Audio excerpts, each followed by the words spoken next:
Assalamualaikum dan salam sejahtera. Di sebalik ketidaktentuan faktor luaran, ekonomi Malaysia terus mencatat pertumbuhan kukuh, tumbuh 5.3% bagi suku ketiga tahun ini. Ia dipacu angka ekspor selain perbelanjaan isi rumah rakyat yang lebih tinggi. Pertumbuhan berterusan turut disokong pelaburan langsung asing FDI yang melonjak kepada 14.5 bilion ringgit. Dari segi pengeluaran, sektor perkhidmatan mencatatkan pertumbuhan sebanyak 5.2%, sektor pembuatan meningkat 5.6%, sektor pembinaan mengukuh kepada 19.9% dan sektor pertanian bertumbuh 3.9%. Pertumbuhan ekonomi Malaysia melonjak 7.4% bagi Julai dan kemudian mula menjederhana pada Ogos dan September. Bagaimanapun, prestasi ekonomi diyakini terus positif pada akhir tahun ini. We should not look too much in terms of the monthly trend. Of course, it will be bumpy, it will be moving, it will be volatile, depending on the number of activity during that month, depending on the number of days in that particular month as well. So this will change. Pertumbuhan ekonomi bagi 9 bulan pertama juga mencecah 5.2% melepasi unjuran awal tahun ini. Kerajaan juga yakin pertumbuhan tinggi dapat dikekalkan dengan unjuran peningkatan keluaran dalam negara kasar 4.5 hingga 5.5% tahun depan. Dalam pada itu, Gabenor Bank Negara turut mengulas perkembangan terkini membabitkan Malaysia yang dikeluarkan daripada senarai pemantauan mata wang rakan dagangan oleh Amerika Syarikat. I think we welcome this development in terms of we've been removed from the currency manipulator watch list. And I think just to highlight that this shows that ringgit has always been a market determined currency. And we never use exchange rate to gain competitiveness in the market. Menurut laporan Jabatan Perbendaraan Amerika Syarikat, setelah nama Malaysia dikeluarkan, Korea Selatan pula telah ditambah ke dalam senarai pemantauannya. Untuk rekod, ekonomi lain dalam senarai pemantauan ialah China, Jepun, Taiwan, Singapura, Vietnam dan Jerman.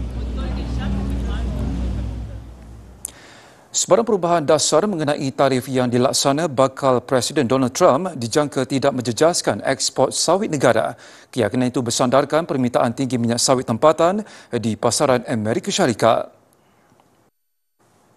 Minyak sawit yang masuk ke negara Amerika Syarikat khususnya, dia lebih kepada kegunaan industri.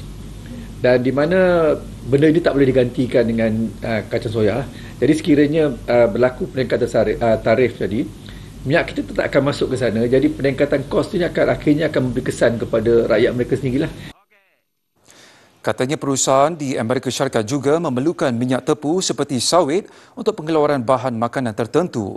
Terdahulu, Lembaga Minyak Sawit Malaysia menandatangani dokumen perjanjian penkomersialan minyak transformer berasaskan sawit bersama Glide Technology yang membabitkan pelaburan 90 juta ringgit. Gateway Development Alliance secara rasmi membuat tawaran pengambil alihan Malaysia Airports Holdings pada RM11 sesaham.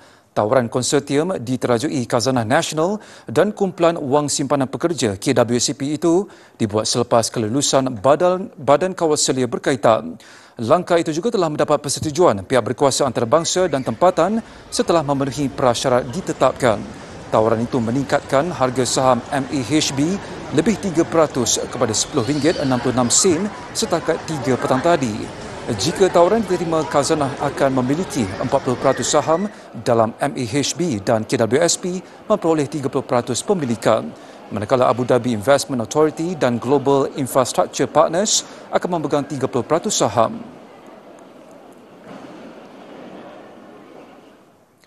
Bursa Malaysia ditutup rendah hari ini pada jam 5 petang. FBM KRCI susut 8.24 mata kepada 1,592.44. Kaunter rugi mendahului untung pada 577 berbanding 389, manakala 522 kaunter diniagakan tidak berubah. Menurut Bank Muamalat, saham tempatan terus dipengaruhi faktor luaran, khususnya kadar faedah Amerika Syarikat, turut menjadi kebimbangan risiko inflasi di negara maju. Sekian laporan dari Tenaga. Oleh itu, salam hormat dan Assalamualaikum.